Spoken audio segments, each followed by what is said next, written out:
La Caracola, un podcast dirigido a todos los amantes del mundo submarino que practiquen su pasión en apnea. Quédate con nosotros, ventila bien, toma una buena bocanada de aire y disfruta de los siguientes minutos bajo el gran azul.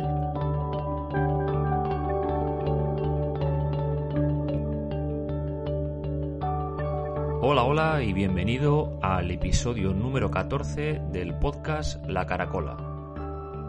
Mientras estoy editando el podcast de esta semana, en la calle está lloviendo muchísimo. Está la verdad que diluviando. Hacía tiempo que no veía llover tanto, la verdad. Hoy es de esos días en los que la imaginación vuela fuera de nuestra casa, o mejor dicho, bucea a los momentos de buen tiempo, de sol. Esos recuerdos en los que el sol te calienta la espalda antes de realizar una bajada en aguas cristalinas. Muchas veces esas bajadas se desarrollan en aguas calientes, desde el principio hasta el fin. Bajadas en las que incluso no hay ni termoclina. Ya sabes, esa línea que separa el agua tibia del agua fría. Termina la inmersión y sales a respirar en el mismo momento que el sol de nuevo baña tu rostro con luz y calor. Pues nada, seguiré mirando por la ventana, añorando esos días que volverán en breve. Seguro. Además, de alguna manera, muchos saldremos reforzados de este ciclón. Lo puedes llamar Filomena, o Filomeno, o como quieras, o llámalo COVID-19. Yo creo que valoraremos aún más el volver a sumergir la cara en el mar, el quedar con los amigos para nuevas aventuras submarinas, el salir del mundo virtual de redes sociales en las que llevamos demasiado tiempo inmersos. Y en definitiva, volver a poner en valor todas aquellas cosas que nos hacen felices, aún siendo totalmente gratuitas. A los amantes del mar aún no se nos ha quitado la resaca del nuevo récord del mundo que ha logrado Walid Boudiaf. En esta segunda parte, Walid nos cuenta cómo se prepara para afrontar una bajada a los abismos, las técnicas de visualización que utiliza. Nos explica que la disciplina de Free Immersion es una de las más complicadas de gestionar por la multitud de factores externos con los que tienes que lidiar. Hablaremos también del síncope que sufrió en profundidad y las lecciones que aprendió de aquella experiencia. Walid nos cuenta cómo maneja la narcosis y cómo la utilización de las Fluid Goggles le han ayudado en su prevención. Charlaremos también de acondicionamiento físico, de alimentación y de otras muchas cosas que seguramente serán de tu interés. Espero que la disfrutes. Por último, si consideras interesante ese tipo de entrevistas, la mejor manera de motivarme es que las compartas en tus redes sociales, en tus grupos de WhatsApp, etc.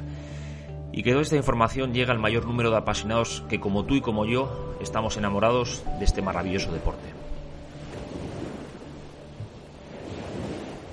Mira, voy a tocar un tema ahora que yo creo que lo quiero tocar porque creo que hay gente que puede aprender de ello y bueno, es un tema que tenemos omnipresente en la apnea, ¿no? Que son los síncopes, los blackout y entonces bueno, no sé si tú has tenido más, pero en el 2017 yo me acuerdo perfectamente porque lo vi no el mismo día, sino al día siguiente. Lo vi en la grabación que sacó Aida, ¿no? En el 2017 tuviste un blackout, un deep blackout profundo a unos 30 metros, ¿no? En el mundial de Roatán. Sí. Y de memoria, creo que antes tuyo iba Alexei y antes de Alexei iba William Trubridge, que sí, se quedó como a un metro o algo así de coger el testigo y dio la vuelta. Entonces, no sé, a ver si nos puedes contar un poquito qué pasó, pero bueno, a mí sobre todo lo que me interesa es qué aprendiste tú de ese incidente. Sí, claro. Sí, fue un episodio un poco, obviamente, desagradable y no tan, como se dice, no tan agradable de recordar, digamos, pero sí, es importante, como tú dices, aprender de los errores y todo eso. No, básicamente, eso fue la prueba de inmersión libre, para la cual yo me estaba preparando mucho. En ese mismo año había bajado 120 metros, los hice ese año en las Bahamas. y luego viajé a Roatán para los mundiales. Sí. Y ese día yo iba por 117, si no estoy mal, sí. Uh-huh. Y Alexei iba por una marca superior, creo que 120 o algo así. Pero nos pusieron al mismo tiempo prácticamente. Había dos plataformas, uno frente al otro. Sí. Y sabía, bueno, el día anterior, como habíamos habíamos visto el start list y todo eso, yo sabía que me iba a tocar ver el buceo de Alexei, el resultado, unos segundos a lo mejor antes de mi inmersión. Entonces sabía que iba a ser algo muy, muy estresante. Uh-huh. Bueno, me preparé para eso, mentalmente, psicológicamente lo visualicé y todo eso. Sabes que usamos mucho esas técnicas para prepararnos mentalmente. Y bueno, una cosa es visualizarlo y prepararse mentalmente, otra cosa es vivirlo. Me acuerdo que efectivamente él salió del agua como a lo mejor 15 segundos antes de yo meter la cabeza en el agua. Uh-huh. Y no podía evitar escuchar la reacción del público, digamos, porque no lo había realizado, no lo había hecho y lo descalificaron. Lo cual significaba que si mi inmersión era exitosa, iba a ser yo el campeón mundial. Ajá. Obviamente eso creó una situación de estrés y de tensión a nivel, bueno, el ritmo cardíaco se eleva. Sí. Difícil mantener la calma. Sin embargo, cuando empecé la inmersión, siempre voy con la idea de que, bueno, no hay ninguna necesidad de mostrar nada, y si hay cualquier tipo de dificultad, pues simplemente me regreso o aborto o cancelo la inmersión. Sí. Nunca voy como con la idea de que tengo que hacerlo sí o sí. Uh-huh. Así que empecé a bajar y la verdad que la bajada fue perfecta. De hecho, sentí que el tiempo iba muy bien de tiempo. Sí, iba rápido. Llegué abajo. Yo me acuerdo que ibas bastante rápido, iba muy bien. Sí, iba muy bien. Los problemas empezaron cuando iba a subir. ¿Qué sucede en inmersión libre? En inmersión libre dependes mucho del equipo, digamos, de tu cuerda, de tu plataforma, del mar. Cualquier tipo de movimiento en el mar hace que el brazo de la plataforma empiece a moverse más. Y eso es algo que es difícil de controlar a veces. En Roatán sucede que a mí es un lugar que me encanta, es espectacular, y yo viví en Roatán también 2 años y empecé con Esteban a ayudarle a la competencia y con los cursos. Sí. Hay un tema que a veces pasan muchas barcas, muchas lanchas cerca al lugar de la plataforma, y ese día en particular la plataforma se movía bastante. Cuando empecé a subir, eso se sentía mucho. O sea, que cada jalón que yo hacía, si yo no lo hacía en el momento indicado, obviamente perdía el jalón, por así decirlo. Ya. Cuando son 90 metros, 100 metros, bueno, no pasa nada, no es tan grave. Pero cuando son ya más de 115 metros, con la narcosis es muy difícil concentrarse y jalar en el buen momento para tener el jalón hacia arriba. Sí. Eso va empeorando porque aumenta el CO2, empeora la narcosis, y fue básicamente lo que me sucedió. Uh-huh. De hecho, yo me di cuenta mucho de eso, no en el momento, porque en ese momento la verdad que es muy difícil analizar lo que sucedió, y de hecho se pierde un poco una parte de la memoria. Sí. Pero al año siguiente volví a Roatán después de haberme hecho todos los exámenes médicos para, bueno, verificar que estoy bien al 100%, uh-huh, de los pulmones más que nada. Quise volver a Roatán para hacer la competición, y de hecho, bueno, la gané ahí. Uh-huh. Y en la prueba de inmersión libre pasó exactamente lo mismo, pero en una profundidad menor. Y tuve como un flashback ahí cuando iba subiendo. Me acordé exactamente hace un año de lo que sé yo. Sentí exactamente la misma angustia cuando yo iba subiendo, que la cuerda jalaba para abajo en vez de subir. Uh-huh. Y bueno, lo hice de todas formas porque ya tenía esa conciencia y pude calcular mejor los tiempos.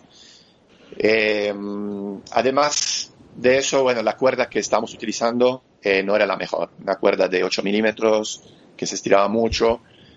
Para darte una comparación, yo la cuerda que utilizo en la competición que organizo en San Andrés y en Curazao es una cuerda de más de 12 milímetros, de un material que se llama Dinema, que es cero stretch, digamos, claro, tipo de estiramiento.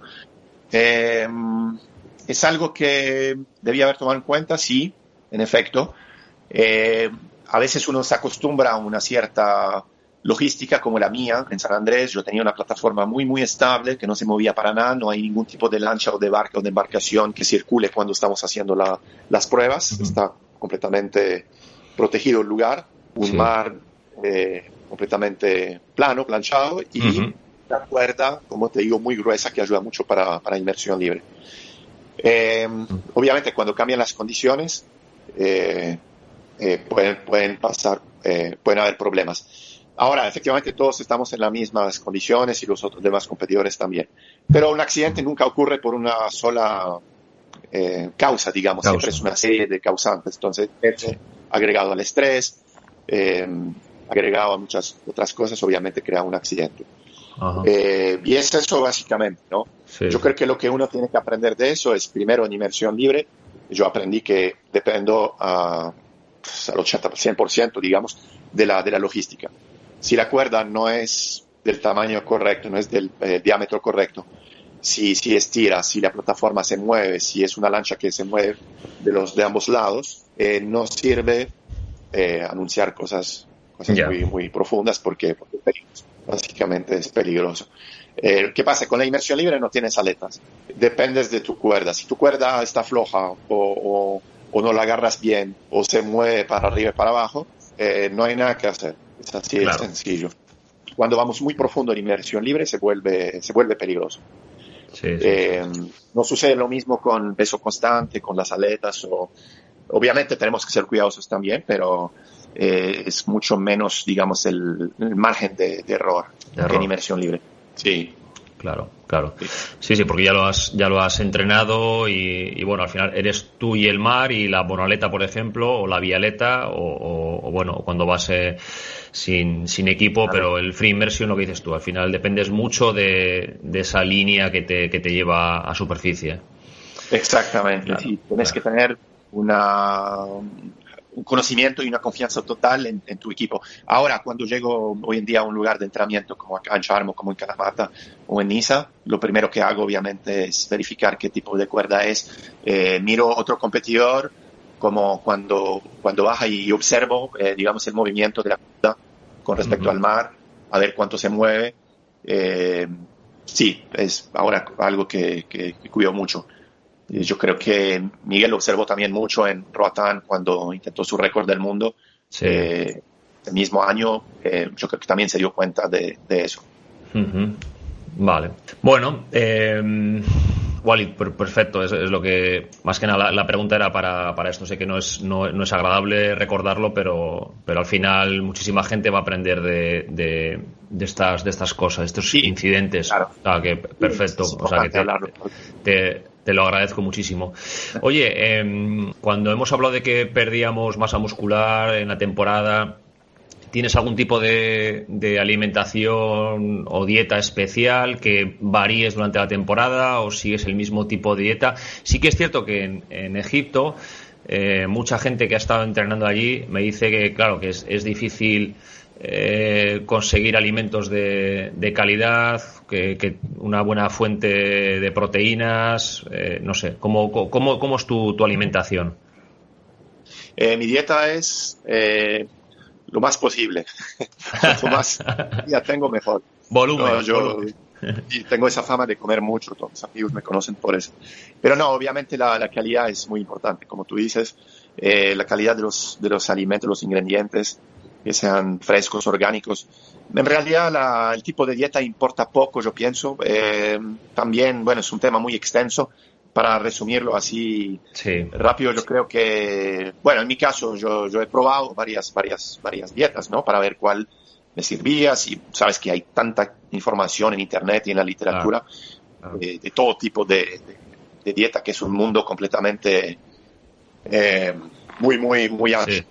Es muy curioso, de hecho, que todavía no sabemos cuál es la mejor dieta, digamos, que debemos comer en nuestro plato, pero podemos ir a la luna y no tenemos todavía conocimiento de cuál es la comida ideal para un ser humano. Sí.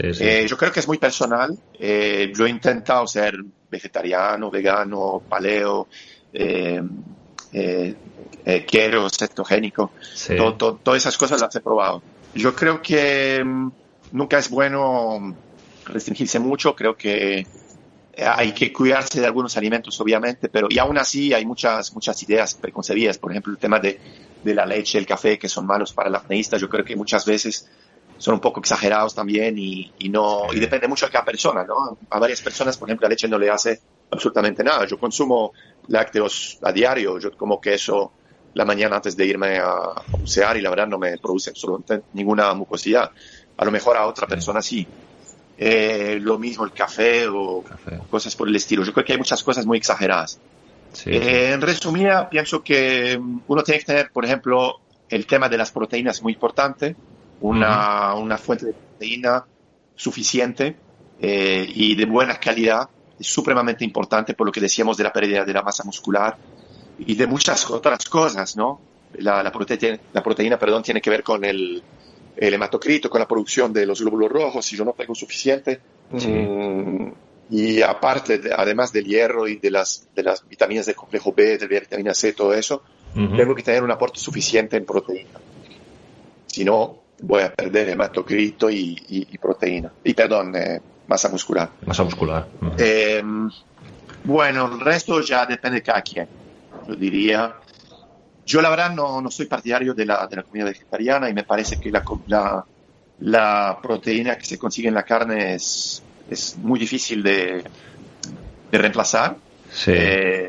Cierto que hay suplementos para eso, pero no le veo mucho sentido comer pastillas si uno no consigue todo en su comida. Yo pienso que una persona que come equilibrado y natural no debería necesitar de muchos suplementos. Yo los uso cuando estoy bajando muy, muy profundo, pero porque estamos llevando el cuerpo ya a un cierto límite. Pero de resto, cuando estoy al inicio de la temporada, la verdad no tomo ningún tipo de suplemento. Todo lo consigo en mi comida. Sí. A nivel de, como comentas, a nivel de aminograma, a nivel de aminoácidos, tanto en el de la carne, el pescado o los huevos, por ejemplo, no tiene comparación con ningún suplemento, ni ninguna proteína vegetal, ni proteína de cáñamo, ni proteína de guisante. Entonces, sí que puedes tomar suplementos de proteína, pues igual en determinadas circunstancias que no tienes acceso a una proteína de calidad animal, pues puedo entender que tenga un sentido el tomar algún suplemento, pero si hay acceso a esa proteína, no hay comparación, no hay ninguna proteína vegetal que se pueda comparar al animal. Entonces otra cosa es que no queramos comerlo por ética, pero bueno, el hecho está ahí. Sí, bueno, eso es un tema un poco controversial. Obviamente sé que puede de pronto herir ciertas personas en su creencia prácticamente, porque la comida se vuelve como una creencia, como casi una religión, ¿no? Sí. Pero y hay casos, bueno, se ven también contraejemplos. Por ejemplo, William es de los top mundiales y es vegano prácticamente, vegetariano, come un poco de pescado de vez en cuando, pero depende mucho de cada persona. Pero sí, como tú dices, yo creo que la proteína animal es la más completa. Cosas como la vitamina también B12, B6, que son difíciles de conseguir en las proteínas vegetales. Bueno, habría que tomar suplementos en este caso. Eso es. Sí, yo opino lo mismo. Yo la verdad hasta las carnes rojas las consumo incluso en temporada de competición, cuando estoy compitiendo. Yo creo que es una buena forma de recuperarse. Sí. Ahora, no estoy diciendo que lo que yo haga sea la verdad absoluta, ¿no? Porque hay gente que me mira con unos ojos así cuando les digo que, por ejemplo, aquí en Charm nos toca entrenar por la tarde por el tema de las condiciones climáticas. Sí. Y me es imposible ayunar todo el día. O sea, yo como desayuno, yo tomo un almuerzo liviano al mediodía y a las 3 de la tarde voy a bajar 115 metros, hice el otro día. Mucha gente le parece de pronto un poco raro, pero a mí me funciona bien así y tengo la energía que necesito de esa forma. Si ayuno, sé que voy a estar corto de energía y no voy a a poder desempeñar de la misma forma, de la misma manera. Claro. Sí, al final tenemos que movernos por las sensaciones que tengamos cada uno, hacer protocolos. Antes comentabas la cafeína o los lácteos. Pues yo también en los cursos a la gente les suelo aconsejar que prueben, que oye, si que ellos creen que les provoca mucosidad la leche, pues que durante un mes dejen de tomar todo tipo de lácteos y luego los vayan introduciendo poco a poco. Entonces vamos viendo si esa producción de mucosidad pues se puede dar por el queso, o es por el yogur, o es por la leche, o es por otro motivo, y siempre lo hemos enfocado con el tema del lácteo, y puede que esa mucosidad venga por otro factor. Total. Sí, total. Yo te doy un ejemplo. Los azúcares simples para mí producen mucho más mucosidades que Exacto. los lácteos, y eso es algo muy nocivo que tenemos que quitar de nuestra dieta sí o sí. Los azúcares simples también tienen que ver con el reflejo de al parecer los piques de insulina no son muy, o sea, van en contra, digamos, o sí. Sí, el pico de insulina te va a subir, vas a tener que, tu páncreas va a tener que generar más insulina. El azúcar simple, digamos, para también determinados momentos de entrenamiento puede ser interesante. También depende qué tipo de azúcar. Es que como a mí me gusta mucho la alimentación, Walid, aquí podríamos estar hablando por horas. Sí. Te entiendo. Depende de cada persona, ¿no? Yo, la verdad, he cambiado mucho ese tema de la dieta. He aprendido mucho la dieta cetogénica. Me gustó o sea, ya no la aplico de manera estricta porque me parece un poco extrema y a veces no tan compatible con lo que yo hago. Pero he aprendido muchas cosas de eso. Por ejemplo, el tema de depender de una sola fuente de energía energética, por ejemplo, de los azúcares. Y yo creo que debemos diversificar más que nada en nuestro deporte o incluso en la pesca las fuentes de energía y tener, por ejemplo, sacar nuestras calorías de cosas como la grasa, por ejemplo. A veces me parece más sostenible que sacarla de un azúcar que se puede terminar muy rápido.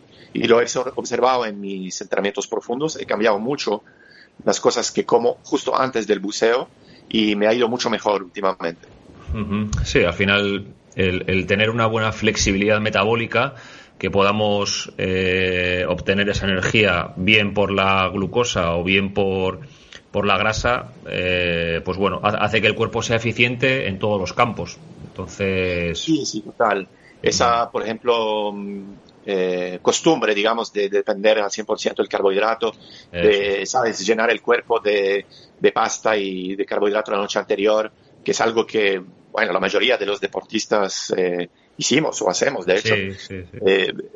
O, por ejemplo, la famosa avena antes del buceo. Yo, la verdad, todo eso lo dejé de hacer y me ha ido mucho mejor ahora a depender de otras fuentes de energía, como la grasa. Vale, sí. Vale. Muy bien. Oye, cuando vas a profundidad, ¿cuál es tu protocolo para calentar? No me refiero a un día de un official top, sino un día que vas a entrenar normal. ¿Cómo sueles calentar en profundidad?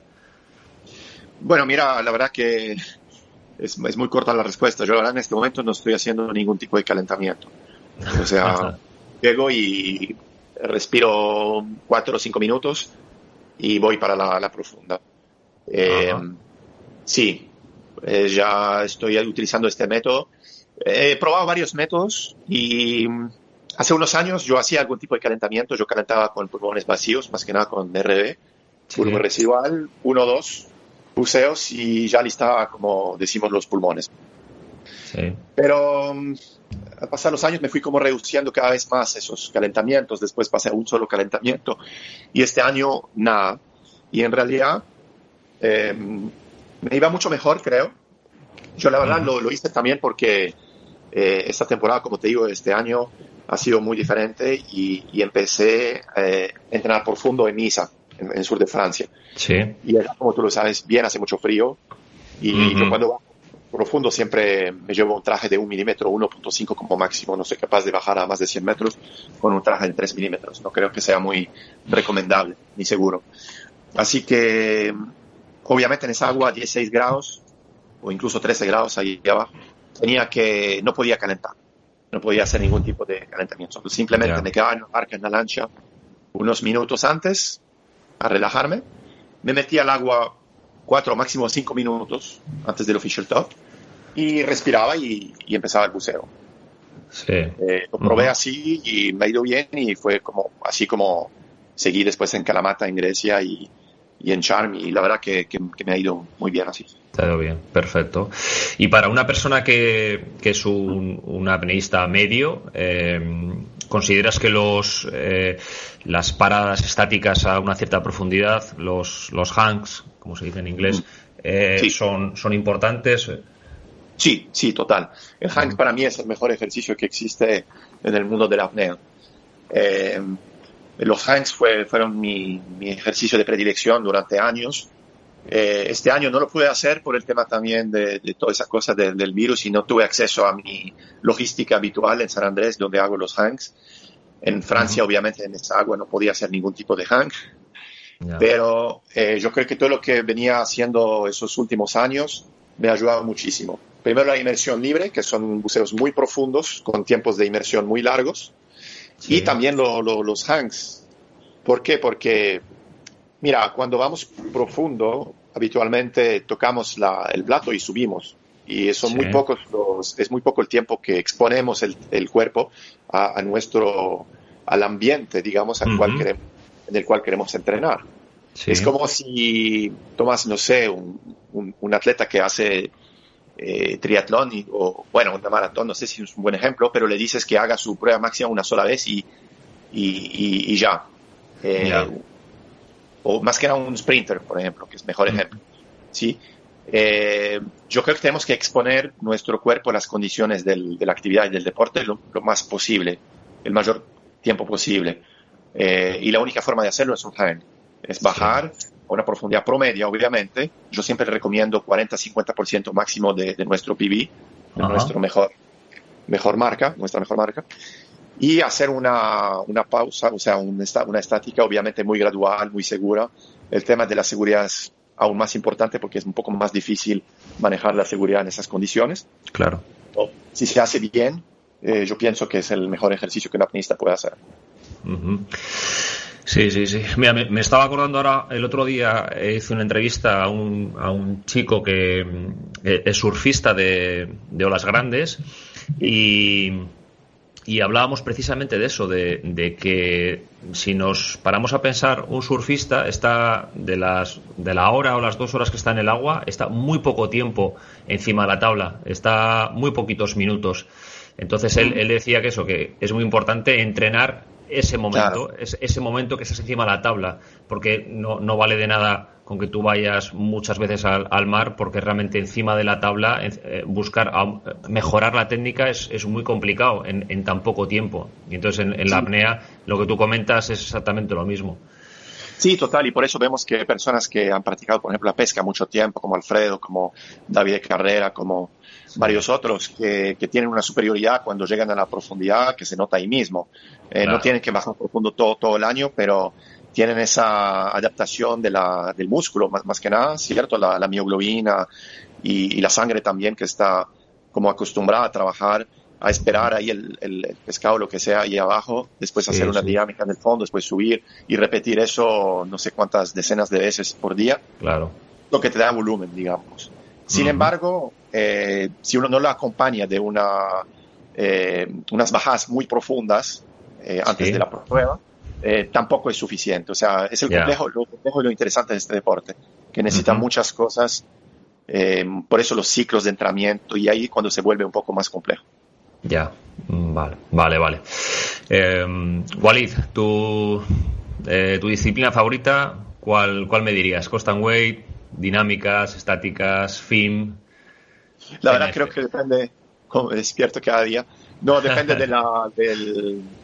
del año también. Obviamente la inmersión libre es la disciplina en la cual tengo mayor experiencia, y la he hecho durante tantos años, tan seguido, que ya no tengo ni que pensarlo, todo va automático. Y ahí cuando fluye es cuando el buceo se vuelve bonito y interesante.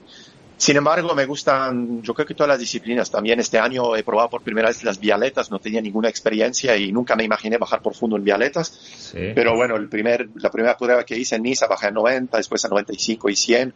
Fue muy rápida la progresión y después de, creo que, no sé, 6, 7 intentos llegué a 110 metros y le aprendí como a coger gusto a esa disciplina y a entender un poco la técnica, analizar, que porque en mi caso era, y todavía, horrible, ¿no? Y mi técnica falla mucho. Pero entonces como un camino nuevo, es como descubrir de nuevo la apnea y me parece muy apasionante todo ese proceso, aparte de los equipos también, de las aletas y todo eso. Claro. Así que lo disfruté mucho ese año. Y también la monoaleta me gusta. Sin aleta, me gusta, a veces lo hago... Me gusta hacer mucho inmersión libre y, digamos, una vez al año hacer un buceo en sin aleta lo disfruto, pero si lo hago más seguido ya empieza a ser como... Es muy física. Sí, si yo la entreno bien en piscina, o sea, no es tan agradable. Se vuelve, pero es como todo, ¿no? No, está bien porque además tú te vas buscando tus propios retos, ¿no? Si dices, oye, pues me ha gustado bajar profundo en vialeta, pues vamos a ver cómo podemos mejorar. Entonces tú ya te estás automotivando, ¿no? Estás ahí buscando ya la manera de que tienes de mejorar o con este tipo de material, de carbono, de composite, bueno, pues ahí la verdad que es lo bonito de la apnea, que tienes muchas vertientes y tienes para no aburrirte durante muchos años. Sí, y eso es apasionante, me parece. Creo que es interesante y es lo que nos apasiona, descubrir, buscar, investigar.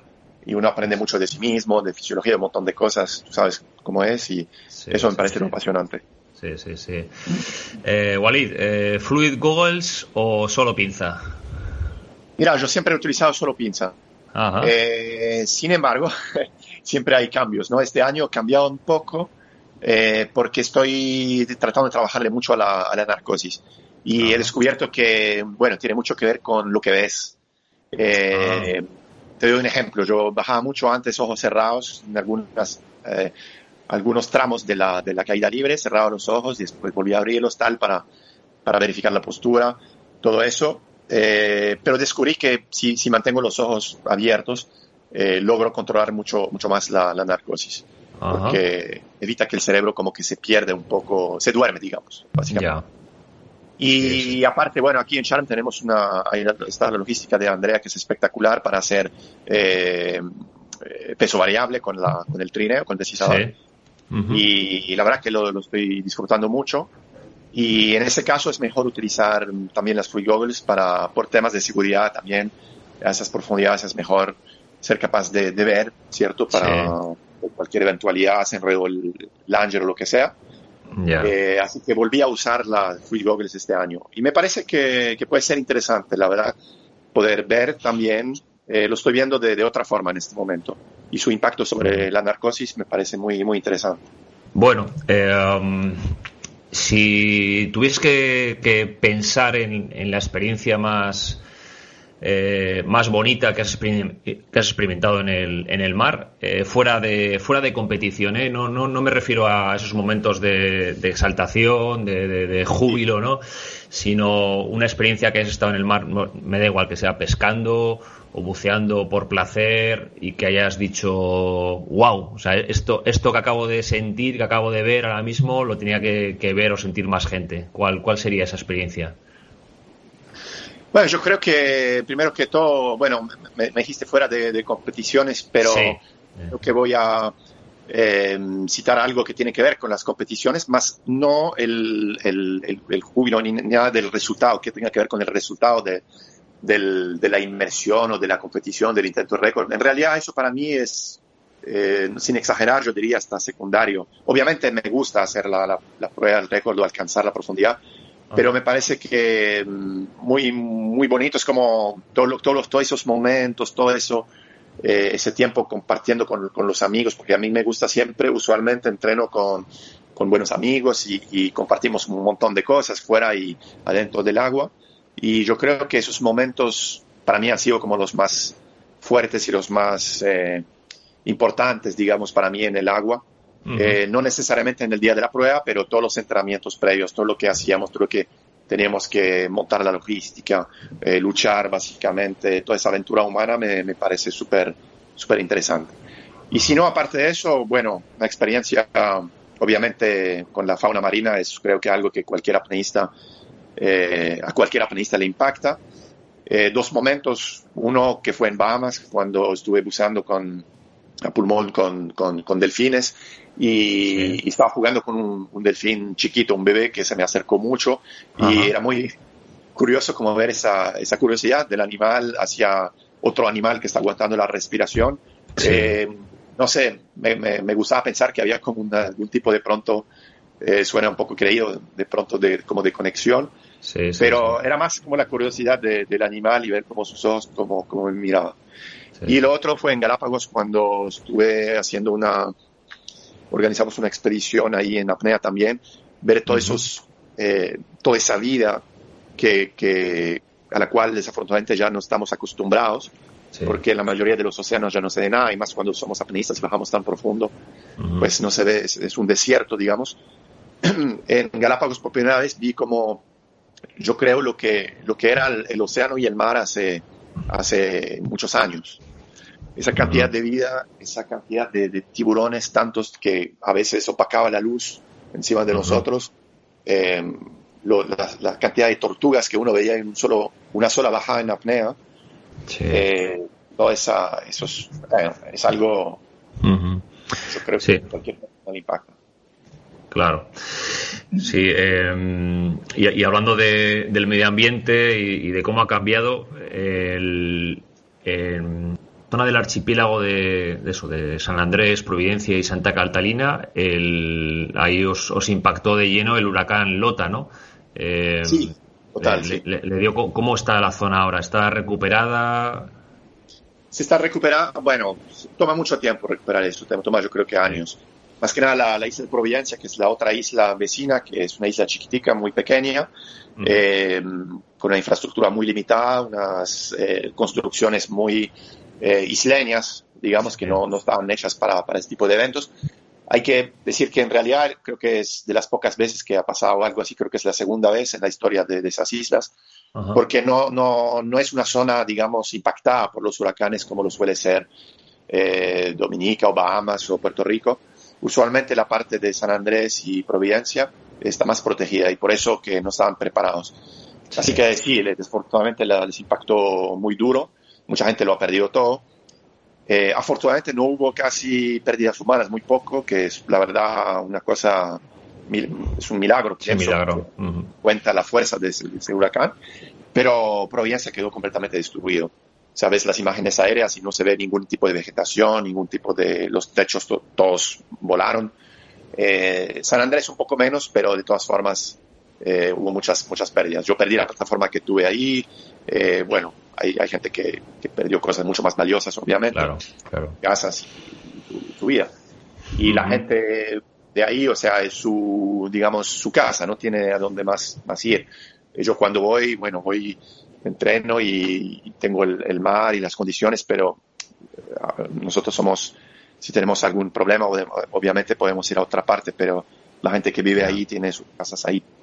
Y a mí en particular y a muchos apneístas nos ha dado mucho la isla y el mar y su gente.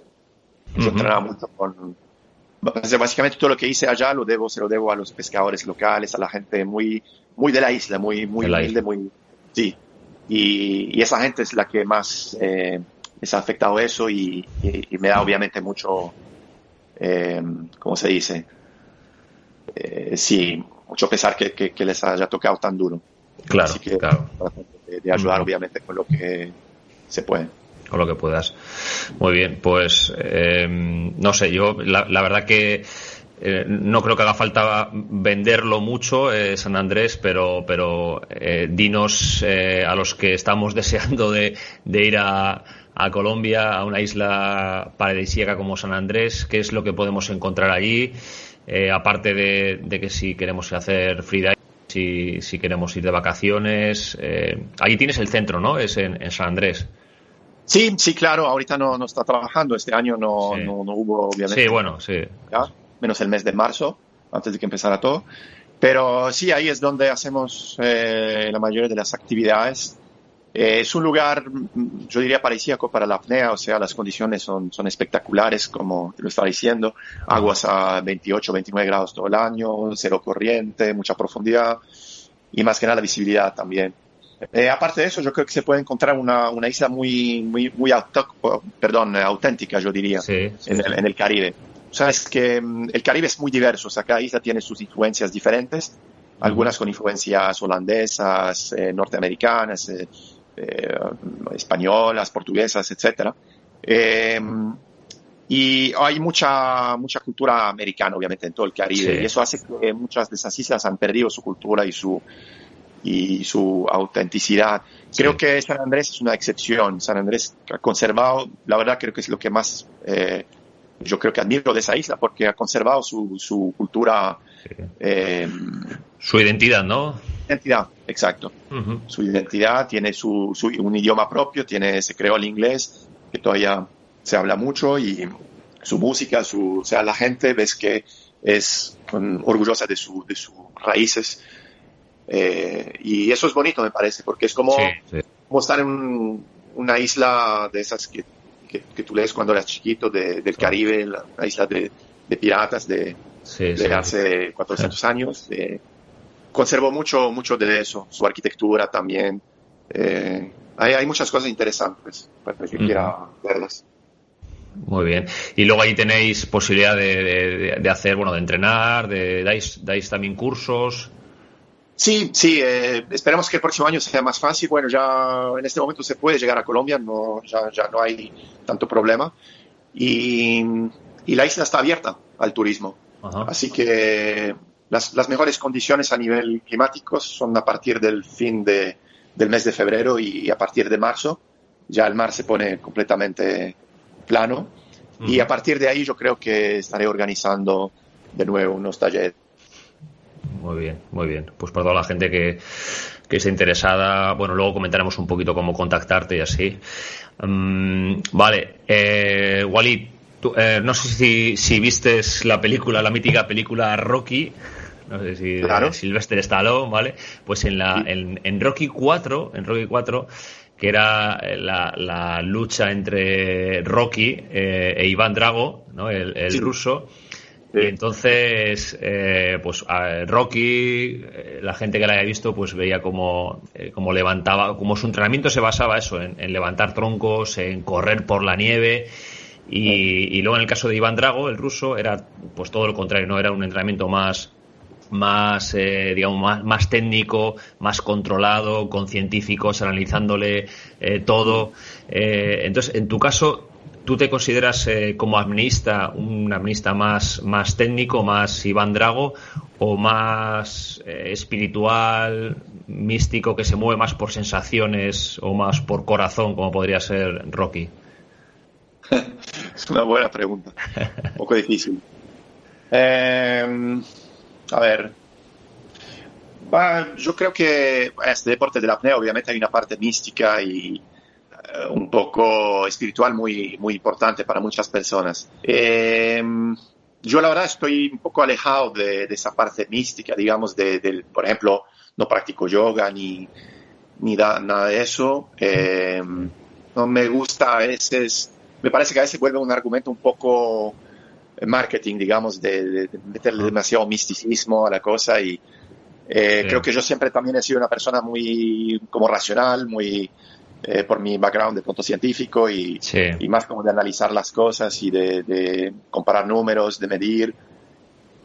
Yo creo que me inclinaría más por esa metodología. Sin embargo, más que espiritualidad, digamos, o esto, yo recalco mucho las sensaciones que uno se siente en el buceo.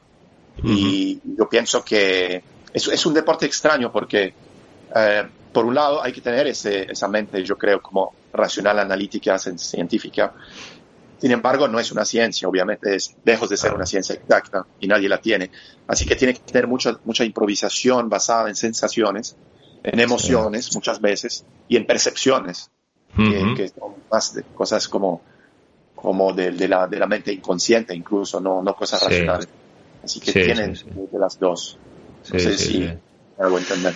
Sí, perfecto. Sí, yo me acuerdo que hablando con Paco González las primeras veces sobre la apnea, él me decía que eso, que un apneísta bajo el agua no piensa. Al final reacciona. Entonces también es importante que el entrenamiento para un apneísta, porque hay momentos en los que reaccionas. Entonces puedes reaccionar, digamos, hacia un lado positivo, o puedes reaccionar hacia el otro lado, hacia el pánico, y es cuando podemos tener problemas, ¿no? Entonces sí que yo creo que lo que tú comentas es eso, que pueden convivir los dos mundos, ¿no? Esa parte más de sensaciones, esa parte más técnica, y por eso es especial la apnea, y por eso engancha a tantísima gente. Sí, se está volviendo, yo creo que está madurando como deporte, ya estamos nos estamos alejando un poco de la imagen del yogi en su piedra que está meditando para poder bajar, que si lo hace en su mente, entonces lo va a hacer en el mar. Bueno, ya sabemos que no es tan así. Está madurando bastante el deporte, y creo que es lo bonito también de eso. Sí. Y bueno, a nivel de esta evolución que está teniendo la apnea, ¿cómo la ves de cara a un futuro?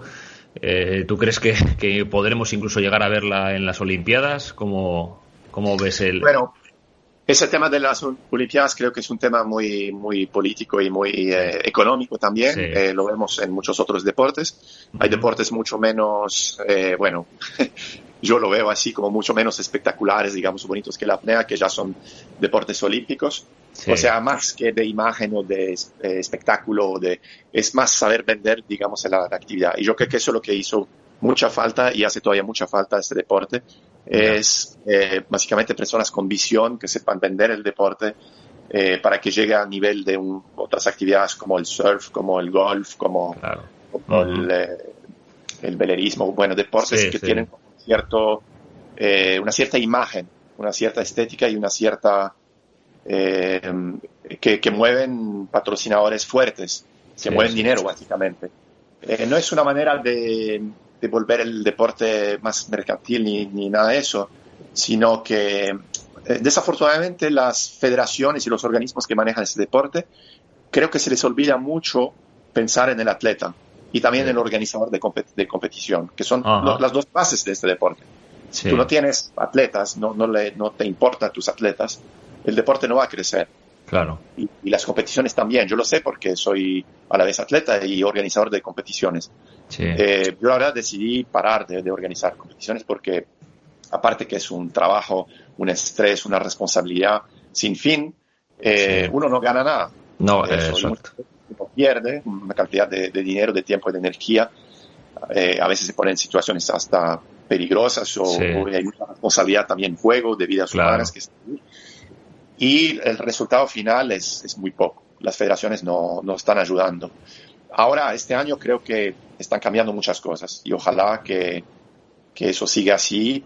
Y veo, por ejemplo, iniciativas como la FWS, como la CEMAS también, que se está metiendo ahí de lleno. También ahí está cambiando unas reglas muy importantes. Esperemos que sigan en eso, pero creo que falta mucho todavía como pensar en el atleta, que es la representación de este deporte. No es normal que un atleta tenga que, por sus propios medios, ir a una competición donde se va a gastar 5.000 euros con su pasaporte y su Langer y un certificado médico, y que eso sea suficiente para tener que bajar 100 y pico de metros. Debería haber un equipo detrás, un poco más de seguimiento médico, seguridad. Básicamente estamos como un poco anárquico en este momento. Sí. Y no es un deporte difícil, creo, de vender. Yo creo que más con el Daivai ahora y con muchas tecnologías que hay, no es complicado. No es complicado. No necesariamente en las Olimpiadas, pero aunque sea que el deporte, no sé, que se vea en televisión o que no es normal que una persona baje 120 metros, sea récord del mundo y nadie se entere. Ni siquiera aparece en el periódico local. O sea, yo creo que ahí hay un problema. Sí, el otro día, de hecho, me sorprendió ver en el muro de Alenka, que salía en el New York Times. me pareció alucinante, el freediving ahí en el New York Times. Pero comentas lo de la atleta. Mira, yo cuando conocí a Alfredo Roén, yo estaba sponsorizado por una marca y yo no era nadie, ¿sabes? había conseguido cositas, pero no era nadie comparado con Alfredo. Y Alfredo me dijo que no tenía sponsor, y otro día lo comentábamos en la entrevista, que yo decía, digo, a ver, Alfredo, no puede ser, alguien tendrás ahí. Y me decía, no, Mario, que no tengo a nadie, ¿sabes? O sea, que no hay nadie. Tenía un sponsor de unos chicos ahí en Tenerife, que es un artesano, y que siempre le ha agradecido mucho que confías en él, pero no tenía una gran marca detrás como tiene ahora, como tiene Cressy, ¿sabes? Entonces... Sí. Y aún así es difícil, porque esas marcas de equipos de submarinismo muchas veces no tienen el presupuesto para... Claro. Lo que pasa es que más que viajar a las competiciones, un apneísta es el ritmo de vida, el estilo de vida que cuesta que cuesta mucho, muy caro. Viajar a una competición a ahorrar unos miles de euros, y bueno, eso creo que todos con un poco de esfuerzo lo podemos hacer. Pero parar de trabajar y estar entrenando, dedicarse a entrenar durante varios meses sin recibir un sueldo, eso ya es muy difícil. Además, tienes que comer bien, tienes que dormir bien, los suplementos, una cantidad de cosas que ahí sí se va alargando la factura y se vuelve muy, muy costoso. Sí. Bueno, pues... Y obviamente en las marcas, en las profundidades a las que estamos llegando hoy en día, ya no puedes prácticamente hacer un deporte, un trabajo de oficina y entrenar por la tarde, ya es muy difícil, tienes que dedicarte a eso. Ya. Bueno, pues iremos viendo, como comentas antes, que con soportes como el Live Eye, yo creo que fue un salto muy grande en cuanto la gente empezó a ver también luego por streaming las competiciones. Sí, claro. Bueno, la verdad que yo, incluso gente que no conoce la apnea, te comentaba, ¿no? En el trabajo, oye, pues el otro día estuve viendo cómo bajaban al fondo, y que bajaban sin botellas. Y digo, sí, es que hacemos así, bajamos ya, pero ya la gente lo va viendo, ya no le suena tan raro cuando le hablas de apnea. Sí, eso es muy importante. Uno a lo mejor no se da cuenta, pero sí, yo vi que los videos incluso que yo compartí de unos museos, ni siquiera tan profundos, pero el hecho de ver todo, ha hecho que el común de la gente ha reaccionado de manera masiva a eso. Uh-huh. Sí. Muy bien. Walid, ¿algún proyecto que tengas ahora mismo o de cara a un futuro en el que estés ilusionado o así, y que puedas contar, que no sé, igual hay alguna cosa que no puedes contarnos, pero ¿qué es lo que te motiva ahora a levantarte por las mañanas? Bueno, en este preciso momento estoy como al final de mi temporada prácticamente de entrenamiento, pero todavía tengo como unas metas importantes en mente. Y bueno, obviamente la meta, digamos, natural sería un récord mundial. Le estoy trabajando, no te puedo decir exactamente en qué modalidad, ni cómo, ni cuándo va a ser, pero porque eso depende mucho del entrenamiento. Si no me gusta mucho, digamos, anunciar algo que no haya hecho, o sea, pero evitarme ese estrés también, y simplemente ver cómo se desarrollan los entrenamientos, cómo me siento, cómo siento mi cuerpo también, y sobre la marcha, bueno, intentar algo a lo mejor cuando me sienta listo para ello. Pero sí, digamos, eso es como el objetivo principal. Más a futuro, creo que con este tema del virus nos tocó un poco cambiar ciertas cosas. A mí me gusta mucho enseñar, pero quiero hacerlo más en línea en este momento por internet, así que estoy trabajándole para poder enseñar también, hacer coaching online y todo eso. Ajá. Y también, aparte de las expediciones, que siempre me ha llamado mucho la atención, y estoy preparando viajes en lugares un poco remotos como Isla Malpelo en Colombia, no sé si la has escuchado. Sí. Hermosa, con unas condiciones para el buceo espectaculares, o México, o bueno, otras partes. Entonces, básicamente esos son los proyectos a corto plazo. Muy bien. Walid, una pregunta rápida y igual es complicada. ¿Qué es para Walid Boudiaf la felicidad? Uy, es muy filosófico. No, yo creo que, bueno, primero que todo, yo siempre he pensado que la felicidad no es algo que un estado, digamos, que debemos buscar alcanzar, sino Suena un poco cliché, ¿no? Decir eso, pero como unos momentos en donde estamos como en equilibrio con lo que estamos buscando, lo que estamos anhelando y las dificultades también, porque obviamente que no van a faltar. No creo que exista, sería una utopía como buscar una felicidad. A veces tenemos mucha esa fantasía, ¿no?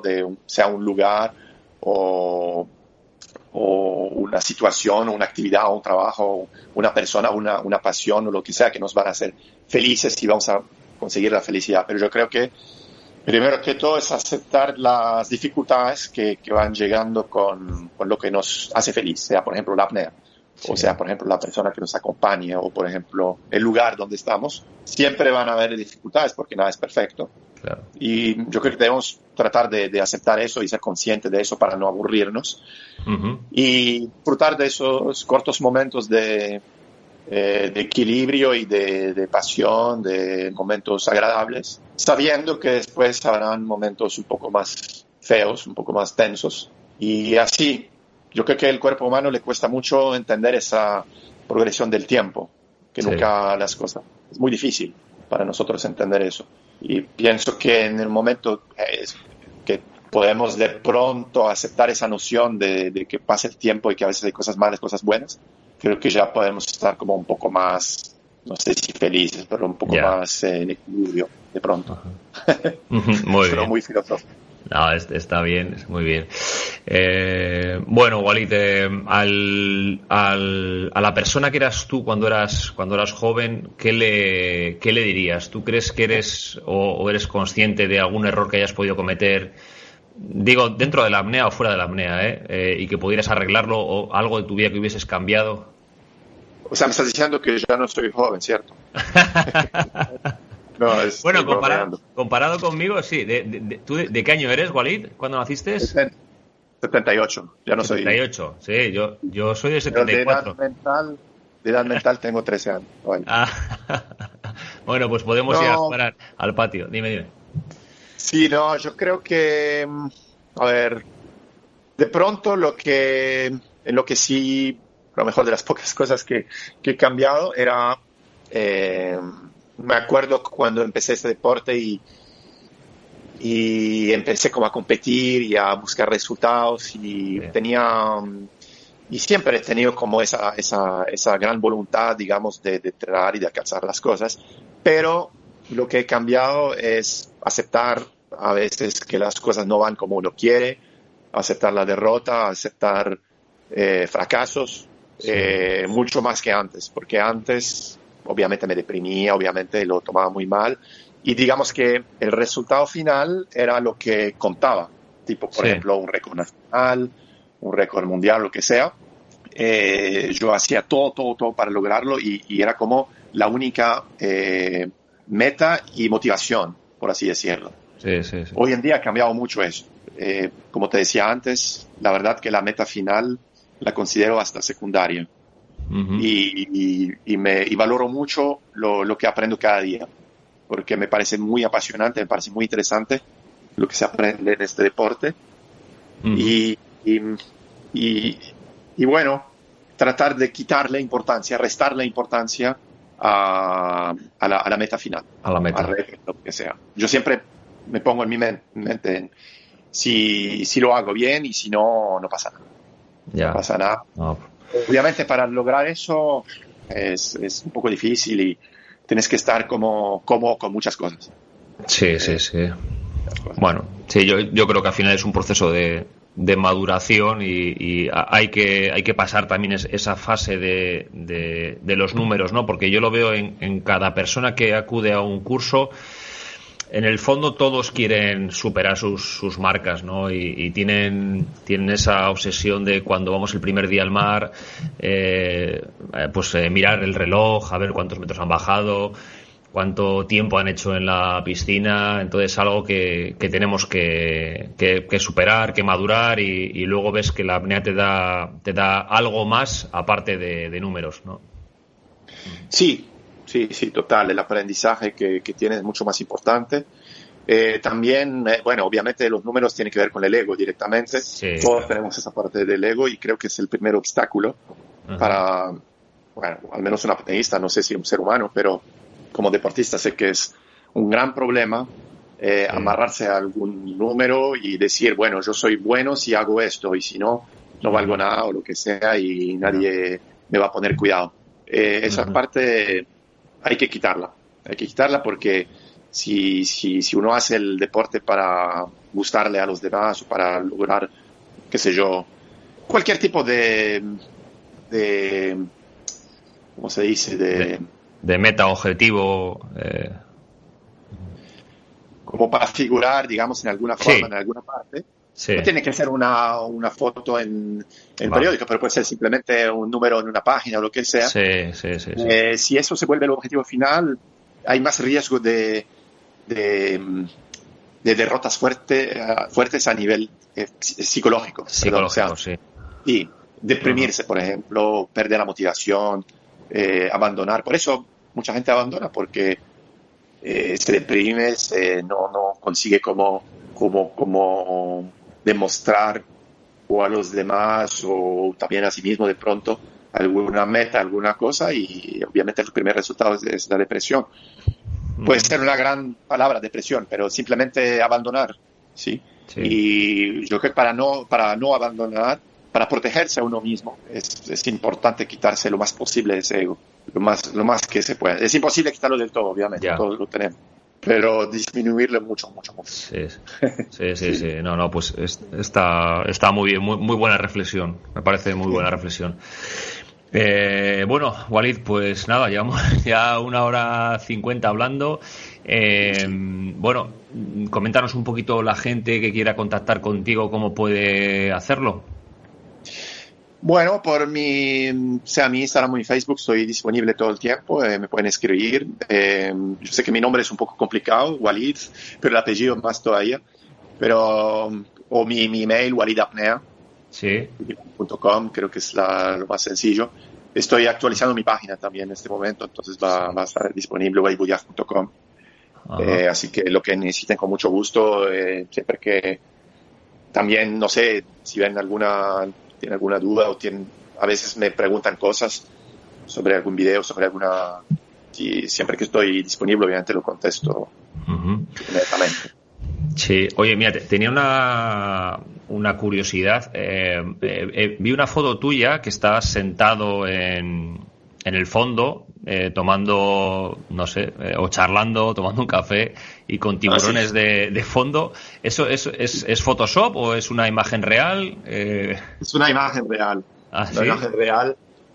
Fue un momento muy, muy interesante, muy chistoso, o sea, para organizar un poco esa escena, ¿no? Porque como lo puedes ver, si haces zoom en la foto, puedes ver que le colocamos algunas pesas a la mesa para abajo. Yo también llevaba como un cinturón de plomo y la ropa por encima. Ajá. Es una foto que fue tomada en Roatán, en un sitio que se llama el Face to Face, cara a cara, que es donde se puede bucear con esos tiburones, una multitud, no sé, 20, 30 tiburones por ahí, de arrecife. Y están todos ahí completamente inofensivos, no hacen nada, ni les importa realmente lo que hace uno.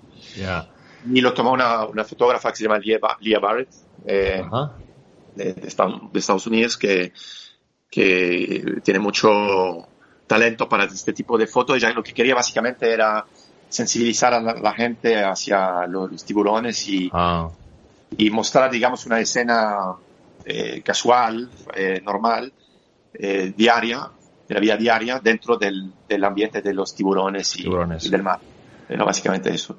Y el otro personaje que está en la película en la foto es un gran amigo, Esteban, el organizador de la Caribbean Cup en Roatán. Ajá, no, es que me pareció muy, muy curiosa, la verdad que está bien. Vale, Walid, pues mira, nada, hemos terminado la entrevista. Para mí ha sido como te dije al principio, un verdadero placer, un honor poder haberte traído al podcast de La Caracola. Y es que después de hablar contigo, todavía más, o sea, todavía aumenta más el orgullo por haberte traído, porque bueno, es una persona muy muy llana, ha sido un placer y para mí ha sido muy cómodo hablar contigo, entonces te agradezco muchísimo que nos hayas dedicado estas casi 2 horas de tu tiempo. No, con mucho gusto, Mario. Muchísimas gracias a ti por la invitación y es un honor para mí, en serio, y un gran placer compartir todas esas cosas con todos ustedes. Y también, muy bien, bueno, felicitaciones por lo que estás haciendo con el deporte en habla hispana. Es muy importante porque falta mucho material y cosas en español, en realidad, sobre la apnea. Entonces, vale. Muy bien, Walid, pues muchísimas gracias y hasta la próxima, ¿vale? Nos vemos en el azul. Muchas gracias, Mario. Gracias a todos. Un gran abrazo. Chao, chao. Hasta luego.